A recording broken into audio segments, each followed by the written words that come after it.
All right, so as George said, and no matter what you hear after this, my name is Chita Hunter, and what I want to do today is go over some aspects of Apple Keynote. Apple Keynote's presentations don't have to just be slides, bullet points, charts, and static images. You can have a lot more than that. And Keynote is very powerful and feature-rich, and what I hope to show you today is some ways that you can bring your presentations to life. So with that, I'm going to start Keynote. And if you do have questions, please write them down. I'll try to answer as many as I can, but I have a lot of information that I'm trying to stuff into this hour. So hopefully we'll work this out. So with Keynote, you start with a template, and I'm going to go to File and New, and it brings up the template interface. And you just choose a template to get started, and I'm going to choose one that has one of my favorite things in the world on it, food. So across the top, you have the toolbar. On the left-hand side, you have what I call the View sidebar. It shows you a lot of different things.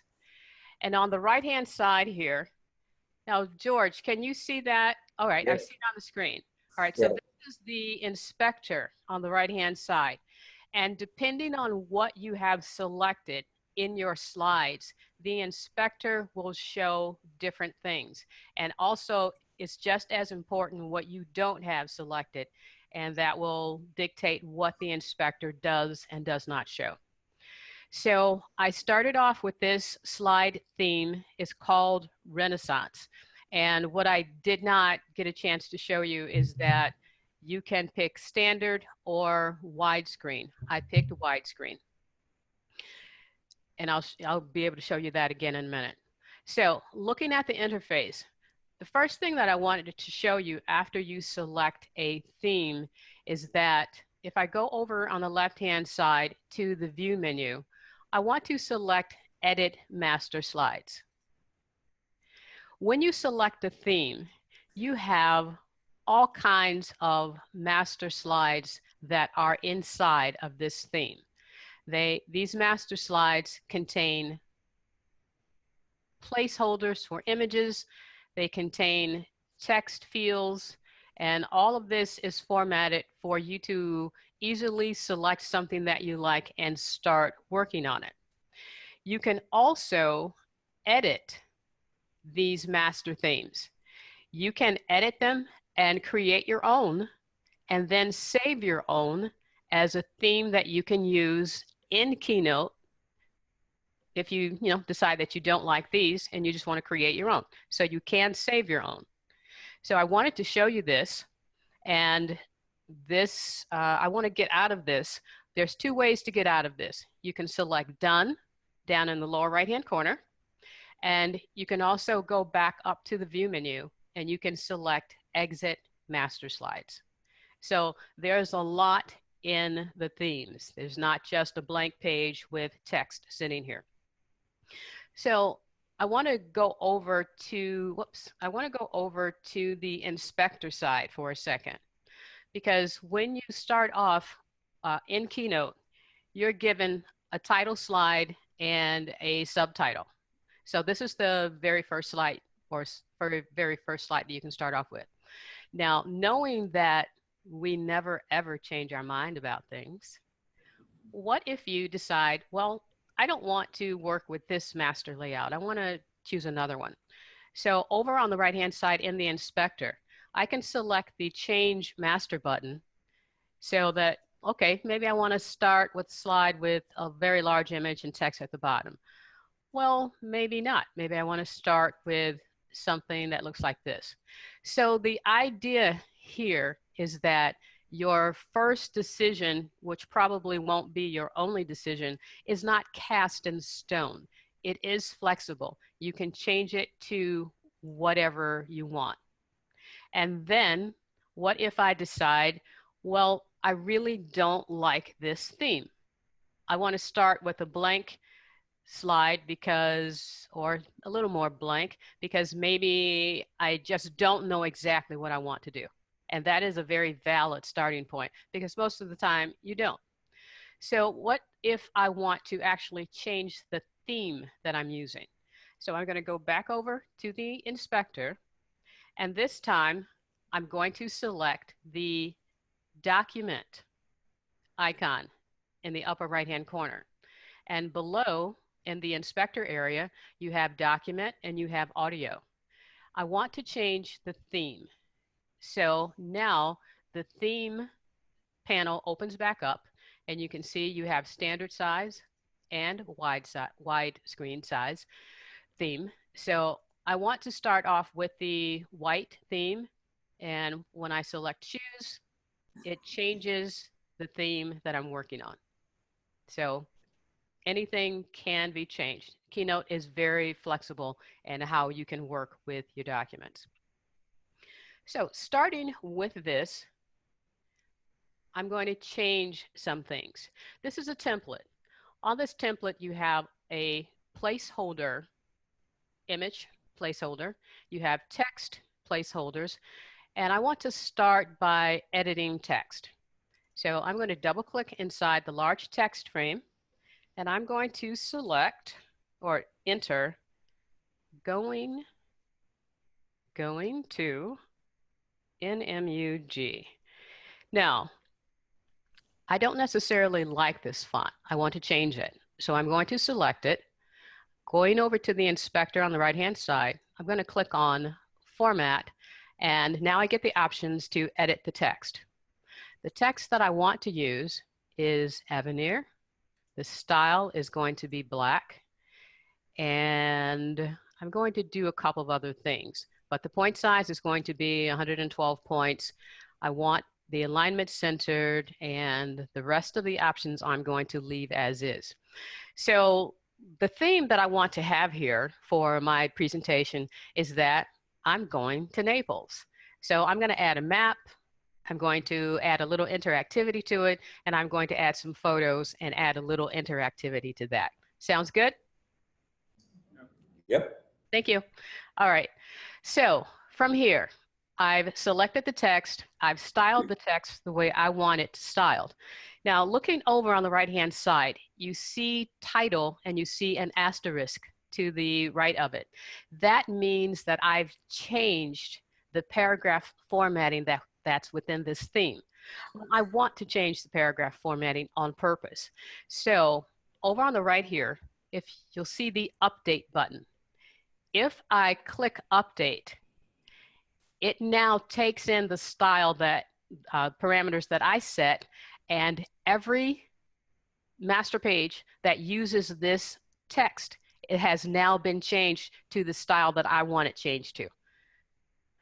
And while I'm doing that, I'm going to do a little editing. So let me zoom in here. It's Command Shift. All right, I'm going to zoom into this text. The first thing I want to do is select NMUG, and you can now add images to your text.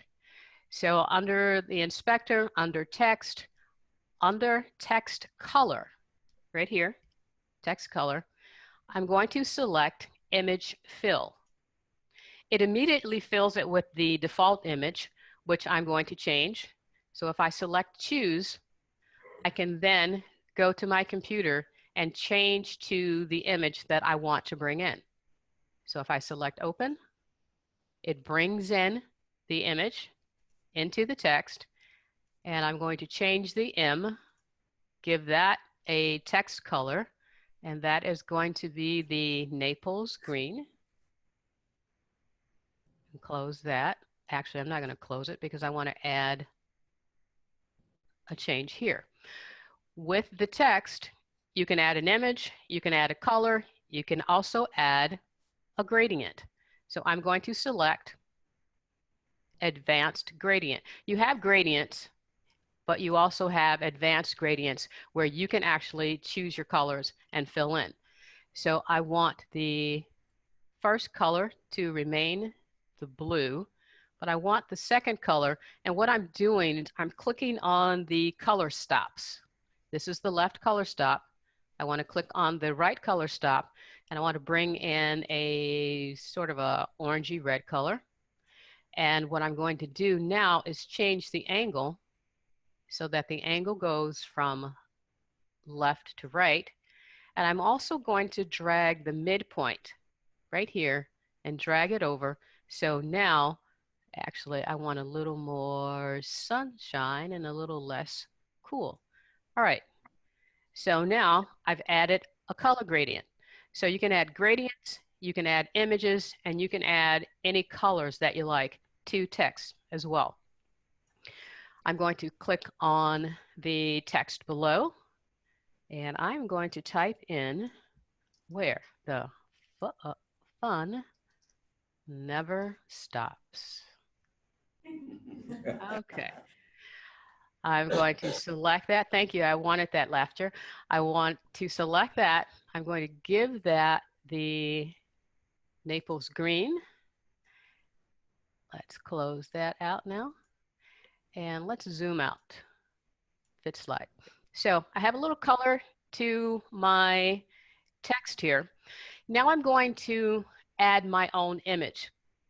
There are several ways you can add an image to Keynote. So I'm just going to show you two ways. In the lower right-hand corner of the placeholder, you have an icon. If I click on that icon, what it does, it takes me actually to the Photos app and takes me inside the Photos app. I don't really use the Photos app for anything except shared photos in iCloud. So I'm going to open up my shared photo and I'm going to select, what do I have here? Kauai.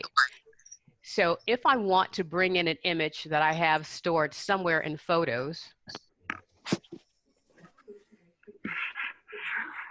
I just click on that photo. But I can also bring in images from my computer. That's where most of my images are stored. So if I go over to the right-hand side to the inspector and click on the image tab, it brings up a replace button. And if I click on replace, I can then go to my computer and then select the image that I want to bring in. Now, this image at the top right and the lower bottom center, the image is a little clipped. So I want to make sure that I see the entire image. So I'm going to double click. And what that does, it brings up what's called the masking bounding box. And I'm going to increase the size of the top and increase the size of the bottom and then choose done. So now my entire image is showing up. And let's lower that a little bit. All right, with me so far? Yep. All right, so one thing as you're working, don't forget to save just in case. So let me save this, and I'm going to save this as 10, 16, 1, 9, and let's just put today on that and choose save. All right, so I have my image, I have my text, and I want to add a little animation to this. So let's zoom in just a little bit. And today in Michigan, it is a blistering 46 degrees. So I'm going to add a shape that represents that. If I go up to the toolbar and select the shape icon, the shape that I want to bring in is actually a snowflake. And it's not snowing yet, but I'm going to type in snow. There are hundreds of images, shapes in here that I can select. And if you don't want to try to filter through all of the objects on the left, you can just type in and see what images come up. So I'm going to select snow. It's going to bring in a snowflake. I'm going to resize that a little bit and put that up right there in Southeast Michigan, which is where I am. All right. So the next thing I would like to do is draw a line that goes from Michigan down to Naples. I'm going to go back to the shape menu and let's X that out. I want to actually select the pen tool. And I'm going to draw the shape that I want to create. first I'm going to click, and the pen tool, it may take a little bit getting used to. So it doesn't work the way I normally expect a pen tool to work, but you can, figure it out pretty quickly. So I'm going to go down to where Naples is, and I'm going to double click, and it creates a straight line. Okay, I hear whoever's on the line. So could you please mute yourself? There's somebody else on. I need you to mute. Sounded funny. Okay, I'll keep going. So with this line, I want to actually put a curve in the line. So if you hover over the line, the center, you'll see a little dot. And with that little dot, I can just drag and put a curve inside the line. So now I'm going to format the line. Over on the inspector, I can select the type of line I want, which is a dashed line. I'm going to increase the point size to 9. And I'm going to add an end point to the end of the line, which has an arrow on it. I'm going to change the color to blue. Oops, sorry, that's the fill. Let's undo that. That is here. Change that to blue. All right. And the next thing that I want to do, I want to add something to where my destination is. So you guys get to choose, and I'm going to put those on screen. So I'm going to choose either a location pin, 1, or a sun. Let's choose this one. Or I'm going to insert a beach chair.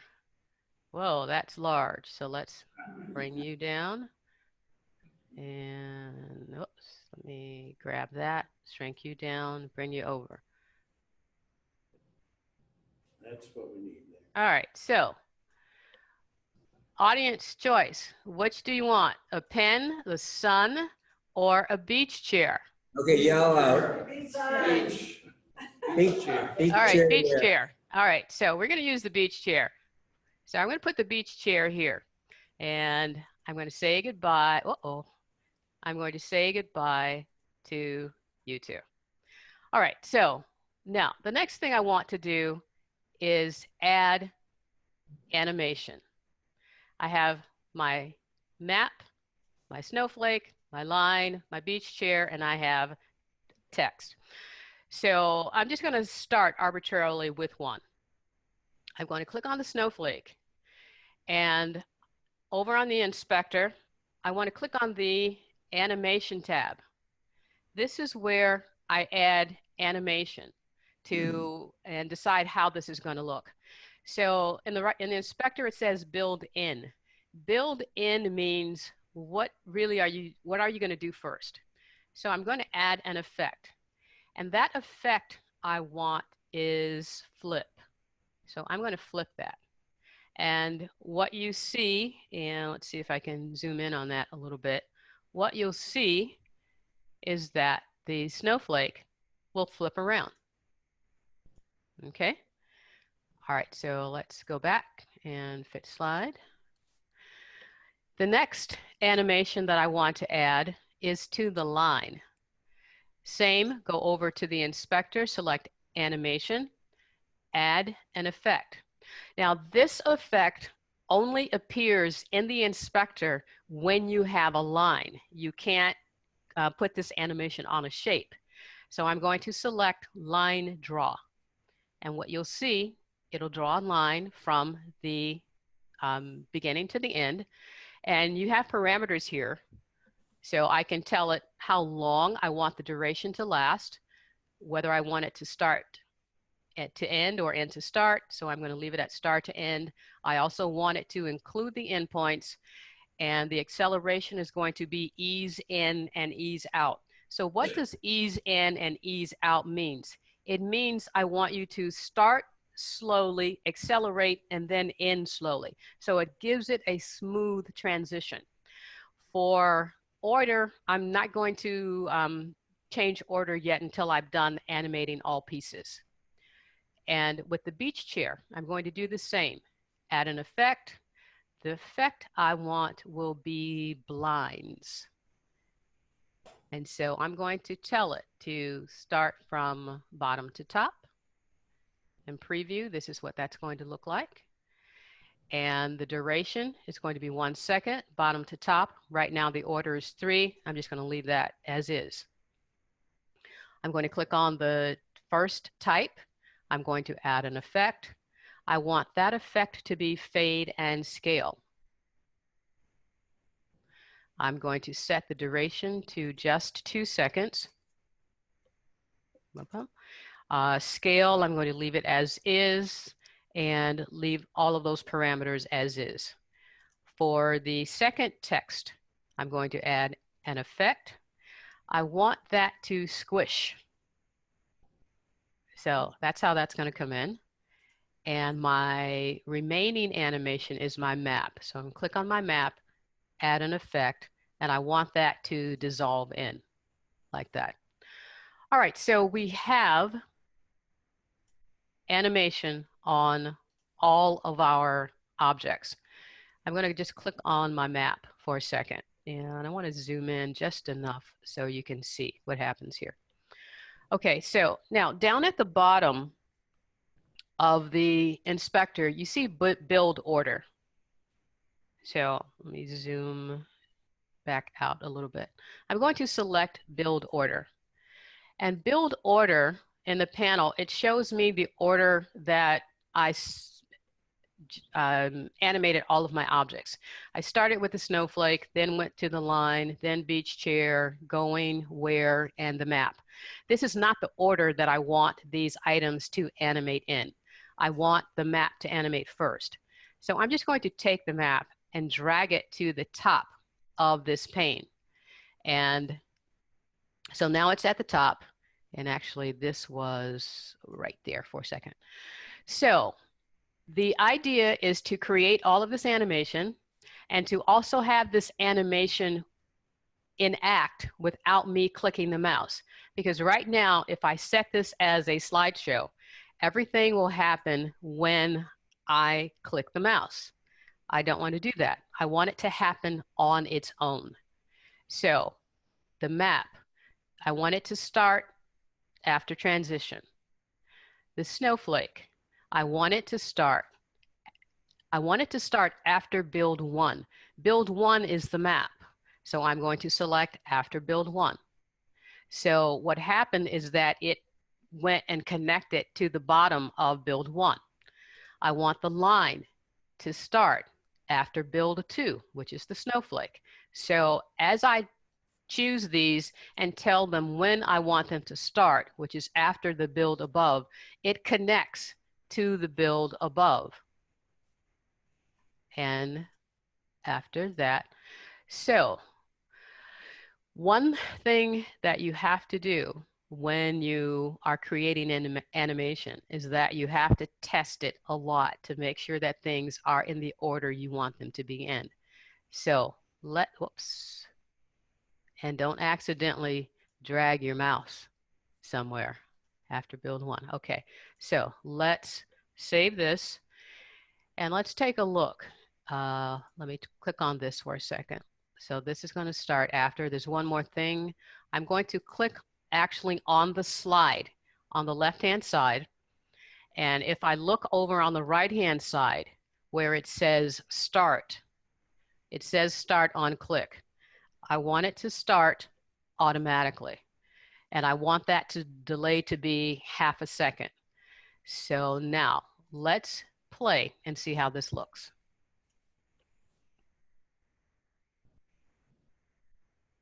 And not going. Okay, so I had to click on that.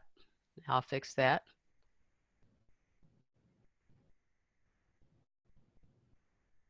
Okay, with me? Yes. Okay. Yep. All right, so that did not, that didn't start the way I wanted it to. So let's click here.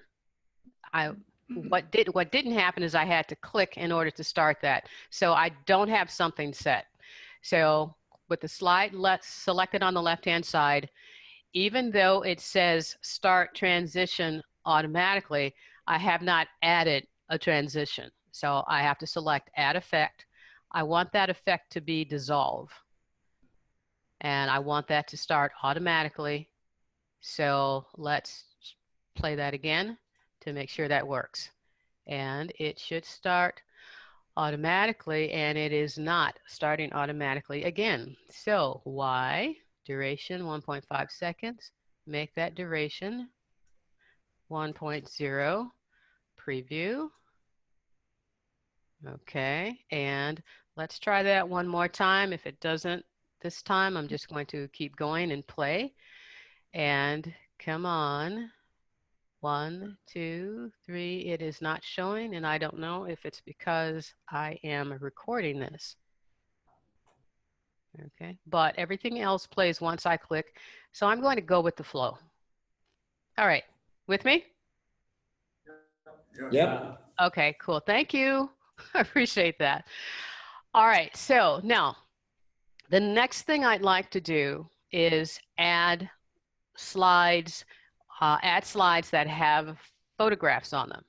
And the photographs are going to be of, you know, my travels to Naples. So this is sort of where I want to go with this.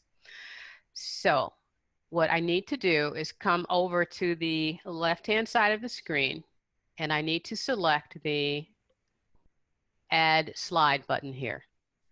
When you select Add Slide, it shows you all of the layouts that you saw previously, and you get to choose. So I'm going to select blank.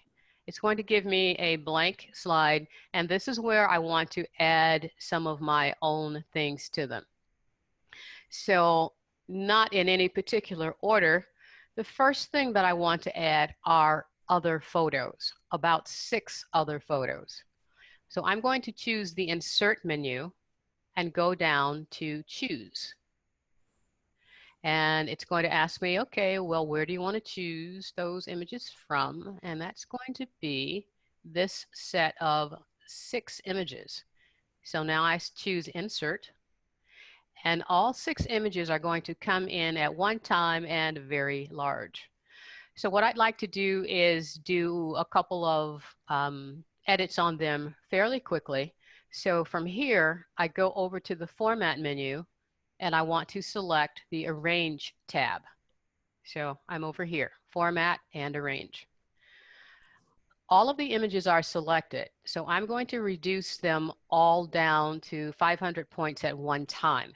So I'm going to select Size, and we're going to type in 500 and press Enter, and all of them have been shrank down. Now I'm going to select the Image tab under Format, and and select Style. I want to select the style, and I want them to have that sort of Polaroid effect, and I'm going to give that Polaroid effect a little emphasis with a curved shadow underneath. And I can set the parameters, but right now I'm going to leave them as is. So now I'm going to just move these around. And there you are, George. And move these around. And I want to enlarge them and rotate them a little bit or shrink them down. So I'm going to select this one and just grab it by the corner and shrink it down. It shrinks down proportionally. And I want to rotate it. Normally I would have to go to the Arrange menu, but for the sake of time, I'm going to hold down the Command key. And if I hover over a corner, the rotate icon appears, and I can just keep that Command key held down and rotate the image. I'm going to do the same here. Rotate it just a little bit and shrink them down. So you get to edit them however you want. This one I want large and in the center. And let's do something here. I want to fit this slide, move everything over. And slide you down, oops. Rotate, rotate. There you go. And slide you up. Rotate you. And I want to arrange this one so actually that it is in the front. So arrange, bring to front, and pull these out just a little bit.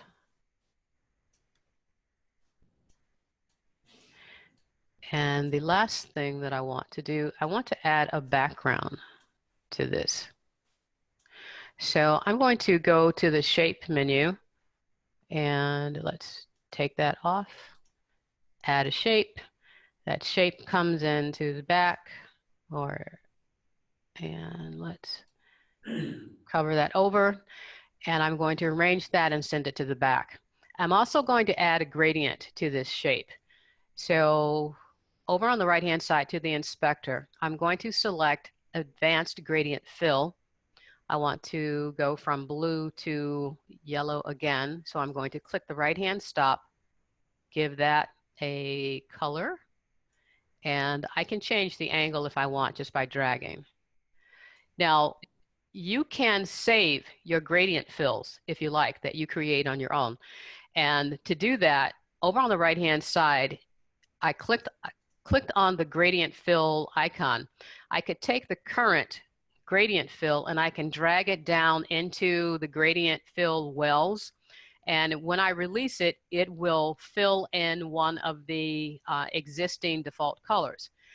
Now that can be fine if that's what you want to do, but you can also do this. If I go up to the top where the style menu is, not menu, but tab is selected, I can click on the right arrow right here and I can save this style.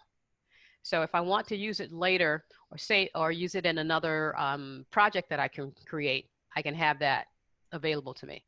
So I'm going to save this, and now what I'm going to do just for what I need to do next, I'm going to lock the background. All right, so the plan is to take these images that I have on slide 2. I want to minimize their size, but I want to bring one to the foreground, enlarge it, and then add some text on the slide to talk about this one slide. So the command that I want to use to show this to you is called Magic Move. And with Magic Move, in order for Magic Move to work, you need to have some of the same elements on each slide, the slide that you're working on and the slide that it is going to. So what I'm going to do is duplicate this slide a couple of times, one time first and then 4 times. So let me show you what I mean. So the first thing I want to do, this is going to be slide 2, and this is what you're going to see when you get to slide 2. There are several ways you can duplicate a slide. You need to make sure nothing is selected on your screen. The slide is selected. You can go to the edit menu and choose, okay, make sure nothing is selected. Go to the edit menu and choose duplicate selection. That will duplicate my slide. So now I have slide 3. Slide 3 is where I want to start minimizing the images and just bringing one up to show. So I'm going to select all of these and I'm going to momentarily group them and then reduce them in size, place them on the right-hand side of the slide, and then I'm going to ungroup them. So again, I want Magic Move, and I want to pull out at least 3 of these slides. So what I'm going to do is duplicate this slide a few times to make this go a lot smoother, and this actually is how you should do this, because trying to transition would be just an exercise in futility. So let's do this. Edit, duplicate selection, edit, duplicate selection, or I can also right-click on the slide and select duplicate. So I'm just going to duplicate it a couple times just to make sure. All right, so let's go back to slide 3.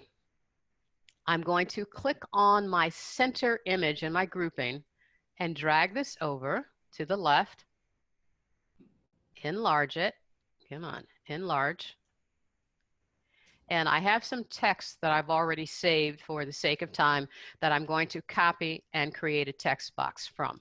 So let me go pick up that text.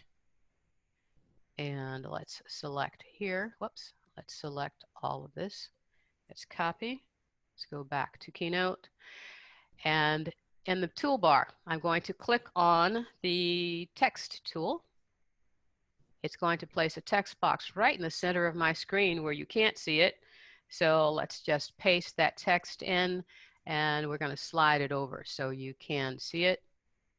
I'm going to reduce the size. So now I'm going to style this text. So I want this to be Avenir, and I want this to be black, and that's going to be 20, that's going to be 36 point size. I'm going to style this so that it is all caps, and we're going to center this, and I talk to myself while I'm working, so I hope you understand. And let's change that color. And you'll see that the setting or the style freeform up here has an asterisk. I'm just going to quickly add a new style for that by clicking on the plus sign. We're going to name that heading. And let's also select this text here. That's going to be Avenir Roman. Point size is going to be 25. And that is also going to be centered. We're going to leave that black. We're going to move this down, and I'm going to add a stroke to the outside, a border. So it's going to be a line border. It's going to actually have a brush stroke look, and it's going to be the Naples green. And let's give it actually a fill of white and step down the opacity. Okay. All right, so this is my starting point for this text. Something that's not as wide. There we are. All right, and we'll leave it at that. Okay, so I want to now decide what slide 4 is going to look like. So this is slide 3. When I go to slide 4, I want this image to come out. So I'm going to pull this image out, and let's rotate it. Rotate it. Hold down the Shift key so it has a 0 angle, and let's enlarge that. And for the sake of expediency, I'm going to copy this text box, go back to slide 4. Let's paste that, go to my text, copy this, and I want to paste that text in, but I want it to have the same style and look. So I'm going to go to the Edit menu and choose Paste and Match Style. That brings in that text, but it brings it in and it matches the style that's already there. So let's do the same for the remaining text. And let's select, whoops, not all of that. And we're going to paste and match style as well. All right, so let's widen this up just a little bit so all of that text isn't falling off the screen. All right, and the slide 5, I want to bring this one over. We're going to rotate it to 0. Uh-oh. Having a little trouble selecting that. All right, gotcha. Enlarge. Thank you, George. I love this image. And let's go back to this. My daughter's cat. Okay, we're going to copy this and we're going to paste this. We're going to paste this on this slide. And I'm just going to type in Animals love Max 2. Okay, animals love Max 2. And let's just type in, oops, everyone should join. Okay. All right, so I have something here and I want to do one more thing for my last 2 slides. For my last 2 slides, oh, you know, I still have the background locked. So for my last 2 slides, I'm going to just take this image out and I'm going to remove the rest. So something I want to do, I want to take this, I have this background locked. I'm going to unlock it and actually delete it. I want this slide. I want to delete the rest of these. I'm going to zoom out because I want to add like that Ken Burns effect to this last slide. I'm going to zoom out so you can see what I'm doing. I want to take this, rotate it properly to 0 degrees, and I'm going to start about there. I'm actually going to slide this all the way past to the other side of the slide. So this is what it looks like. And I'm going to duplicate this slide. So now I'm on slide 7. And on slide 7, I'm going to bring this all the way back in and adjust it so that you see more of the sunset. Okay, let's make that just a tad bit bigger. So just a tad bit bigger so it overlaps. Okay, and let's tap that up just a little bit. Come on. All right, so now let's save. Okay, I don't want this last slide, so I'm going to delete that. So now I have all the slides I want. I have my map, I have my slide, and I want to bring that in. I have my map, I have my slide that's going to show all of the images, and then I'm going to go through each slide one by one to show different things. All right, so I want these slides to play as one. I want them to automatically play and transition without me having any interaction. So the first thing I'm going to do is select slide 2 all the way through slide 7, going over to the Format and Animate button. I want to add an effect. The effect that I'm going to add is called Magic Move. And yes, thank you. So Magic Move is now going to preview what it's going to do. So let's set the transitions for these slides. And again, you test your slide transitions to make sure that they work the way you want them to work. So let's start with slide 1. Slide 1, I want a dissolve transition. It's going to have a duration of 2 seconds. It's going to start automatically, and it's going to have a delay of half a second.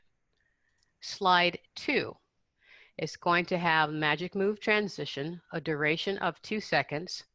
It's going to ease in, ease out. It's going to start automatically, and this delay is going to be set at 3 seconds, so it doesn't zoom by. Slide 3. Slide 3 is going to be Magic Move, a duration of 3 seconds. Transition automatically with a delay of 5 seconds. Slide 4, Magic Move, duration of 3 seconds. Start automatically, a delay of 5 seconds as well. Slide 4, or slide 5, sorry. Magic Move, duration of 3 seconds. Start automatically, a delay of 5 seconds. Slide 6, magic move, a duration of 3 seconds. Start automatically, a delay of 2 seconds.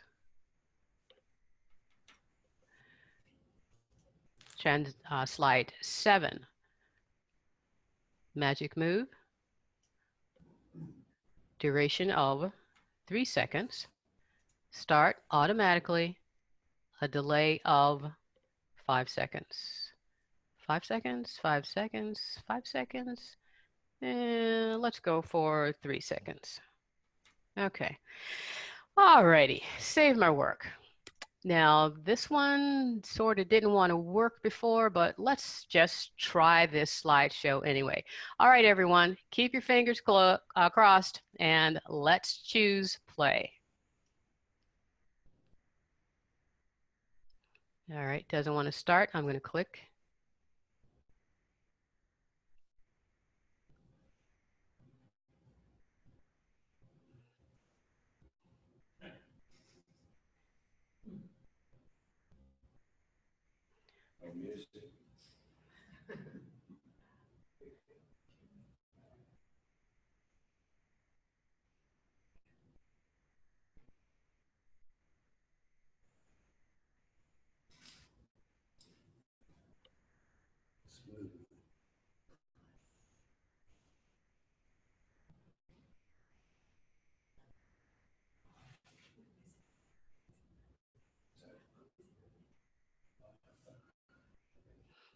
And there was some text that I forgot to put on this that I could add, but what I would like to do first is ask for questions. Question. Conrad. Congratulations on an outstanding performance. I have a question. Can this be then formatted in a PC mode, PowerPoint? You can export out to PowerPoint. Actually, let me show you something. You can export your slideshow out to a movie, a PDF, PowerPoint, animated GIF, and so forth. So let's say I wanted to export this out as a movie. It brings up the dialog box for me to set out as a movie, self-playing, all the slides, and you'll see here it says go to next slide after such and such seconds. This only applies if you don't have timing already set up in this slideshow. You can set it out as a resolution of 720p. This works on iPhone, iPad, and the touches, or you can set it out to high def, which is 1080p. So you can view this on your Retina displays and on Apple TV in good quality. So let's do this. I'm going to export this out, and we're going to name it as Today in 4V, export.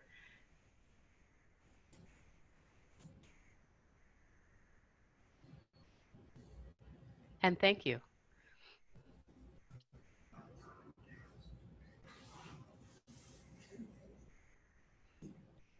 So now let me go find that and pull that up for you to see it. Okay. Where did...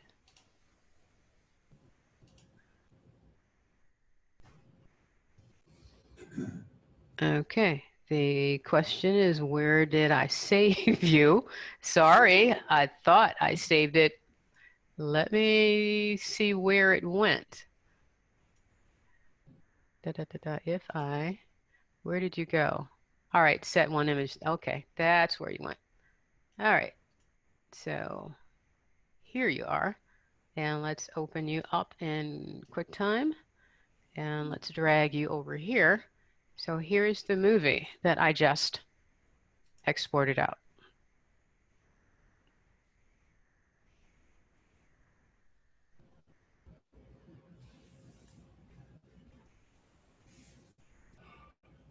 And you see that it is the same slideshow as I just presented from Keynote.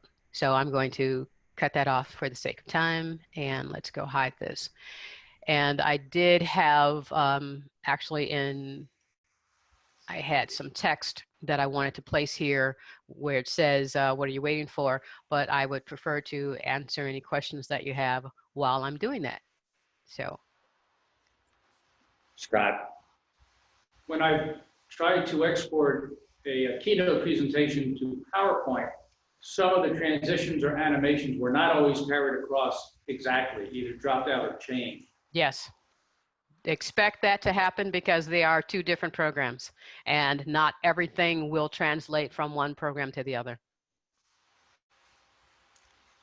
so you might be better off actually, in some cases, using a movie. Correct. Or, Or you know, just learn how to use PowerPoint. Right. How are you doing that spotlight effect? I have a program on my computer called Mouse Pose, and that gives me the spotlight effect. Is it just clicking? Yes, I have keyboard strokes, shortcuts set up so that when I press Control Z on my keyboard, it brings up this spotlight. Cool. It's a great little program. It is, I believe they've rewritten it so that it is compatible with Catalina. I'm still right now on Mojave. I'm going to wait until a while because I'm not ready to replace my scanner, my all those pieces of equipment in order to work with Catalina. Did everybody understand what you just said? Yeah. Wait, Wait. no Yes. rush. No rush. What was the name of that? Will you send us the link to the Yes. to that app? Yes, I will. And I'll get it out to everybody. Okay. Why would you go to PowerPoint? Why not use this? I don't have a Microsoft program on my computer.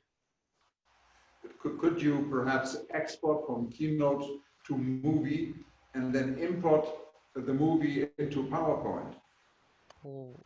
Yes, of course. PowerPoint is compatible with QuickTime movies, so of course you can do that. And you would not lose the transitions. Correct. Yes, sir. Can you add voice and music? Yes, you can. There is only so much that I could squeeze into this hour. So I squeezed some of the things that I thought were important. And actually there's one more thing that I really want to point out to you. And I'm going to select this type to do that. And actually, let me zoom back out for this. All right, so. Actually, Yes. Chita's going to organize a $2,000 package for the weekend. We all fly up to Detroit, stay in downtown, and she'll cover the rest of it. Okay, watch this because I think this is really important in Keynote because this drives me crazy. And a lot of people don't know that you can turn this off. This is what I consider a design faux pas. So I just selected this text and I've copied it. I want you to watch this text as I add more text to this. So I'm just going to keep pasting this in. And you see how the text is getting smaller? Yeah. When you add more text, you don't want the text to get smaller. What you want to do is reduce the amount of text. This is, to me, a design faux pas. This is awful. And this is the default behavior in Keynote. So I'm going to take all of that out and show you where that is. So if I delete all of that text, it pops back up to the text size that I originally wanted it at. I don't want my text to shrink automatically. So with this text box selected, if I come up to text and I select layout, it brings this shrink text to fit. I think that is one of the most awful settings they could have ever put in here. And that comes with a little grain of salt, because this is a useful feature. But if you have so much text and you're trying to show it on a slideshow, you're going to lose your audience. Edit your text. No one can read all of that or wants to read all of that. So this is my commentary, my opinion, but I think that this should be turned off most of the time. Next question. Marilyn. Sometimes when I copy something, and it comes in a small box, I'll take it from one program to another. Yes. I want to make the text bigger, so then I enlarge the box. Would that be affected by it? In other words, the opposite would happen. Okay, I'm not understanding. That the text is too small? The text is too small when you copy it there. You want to make it bigger. Then you just... Okay, what I've been doing is increasing the font size, and then that increases the size of the box. Yes. Yes, and you might actually have some invisible elements that you might want to take out of that. And let's see if they have them here. View, show, and I think that I'm thinking of some of the other programs. All right, so that's not here. You can change the size of the text box. So if I just click to activate the bounding box, you can, it misbehaves sometimes. Come on, stop misbehaving. The other side. Yeah, you can drag it. And you do it from no, the right yeah, side. this is dragging. Yeah, it's dragging so I can resize it. So just play with the size of the text box or increase the font. There, in some instances, there is no like set solution. Computers have a mind of their own, in case you didn't know. And you have to decide what works and use what works. Sometimes when I copy something, I don't get a text box like that. And that's because I'm not putting it in the text box. In other words, sometimes I'll just copy something and move it over. But what I think you're saying to me is make a text box and then paste it into that box, and then I'll have it in a yes sizable. Yes. So the trick is to put the text box in first and then copy it into that. Yes. Yes. Instead I of would. just it over. Yes, I would try that. Okay. Any other questions? Mitch? Chita, I'd just like to say that we're delighted to have you as part of our group. Thank you, Mitch. And I really appreciate that. And I have to tell you, I've been using your grocery list tip ever since I saw it last week, because every time my husband's at the grocery store, do you want anything? Oh, no, honey, I can't think of anything. And as soon as he gets home, it's like, you know, I needed you to bring so-and-so. So I've been using that tip ever since. Thank you. Great. Yeah, we now have, I think we have 2 or 3 members from up in Detroit. Well, yeah, but you live down here now. Right. So are you ever going to come down here and visit us in person? Absolutely. Great. It might be in the next couple of weeks. It's cold up here. What's the weather like there up there? Right now it's 46 degrees. Okay, right now it's probably 88. Yeah. Okay. I have a question. Did you learn anything today? Yes. Great. Yeah, this was a great meeting. Could you please show me how you added the endpoint to the line again, please? Okay, yes. The option is there. Right here, if you come over to line, you have endpoints that you can select. So this is, I can select an endpoint for the starting of the line, and I can select an endpoint for the end of the line, which I did. So they're all here in the inspector area. Thank you. You're welcome. Now, let me say this. There is so much more that I would have liked to have shown you. But again, I can't because there's only so much you can pack into an hour. And sometimes, depending on how things are constructed, you will get different outcomes.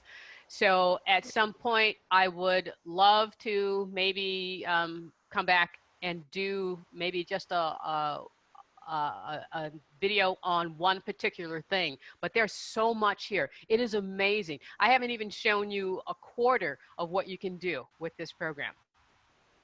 With this group that's in the room, like the next step up Yes. meeting. Yes. Yeah. So maybe we'll plan in a few months another, if it's, you know, based on your time and so forth. Sure. We could do a second. You don't have a video out there on this at all, I don't think. I didn't find. I do not, but I will soon.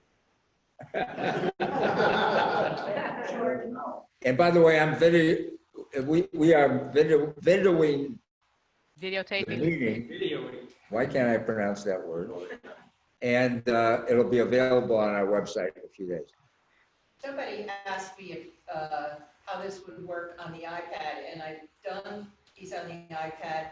It doesn't have as many features, but it has a lot of them, and I'd like her to comment on it. That is why you would see me mostly doing a demonstration from the Mac.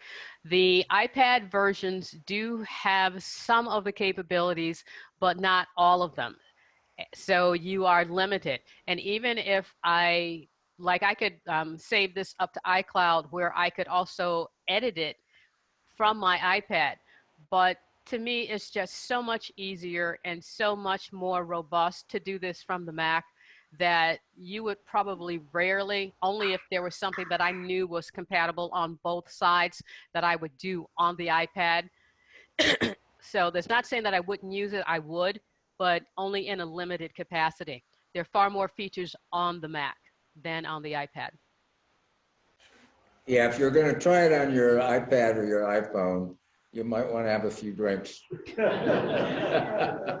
basics are there. Right. You know, you can do the basics, but if you have no choice, if that's the only instrument you have, the point is you can. Yes. Yes, you can do some things, yes. And you probably would be surprised at some of the things that you can do, but because some of the animation that I created here, you can create some of the animation on the iPad. Jim, we have one more question. If you create it on the Mac, is it possible that when you load it on the iPad, it won't transfer all of the characteristics you put into it? Actually, no. It will transfer all of the characteristics. You just will not be able to edit all of the characteristics. So I can start one on the Mac and continue in a limited way on the iPad and then go back to the Mac? You could, yes. Now, again, I would probably maybe read up on seeing what transitions you create, because again, not all of the transitions are available on the iPad, but some of them are. So there probably is a list on the Keynote support site that may tell you what effects are not transferable that you cannot edit. So it's somewhere in there. The problem is that I find that the Apple site, to me, just doesn't give you enough information. You have to really dig, and when you dig, you have to read the information. They don't give you a video of it. So there's, to me, there's a lot missing, because you can create beautiful presentations. There are some things that I've seen that are absolutely amazing and that I've, just played around with and have been able to create that are just, mind-blowing. But you have to go through some of the other tutorials by other people or on my channel and to see how things are done. That you just don't see it on the Apple website. Well, thank you very much. You are quite welcome. Good to be here. Appreciate it. And we'll see you in 2 weeks.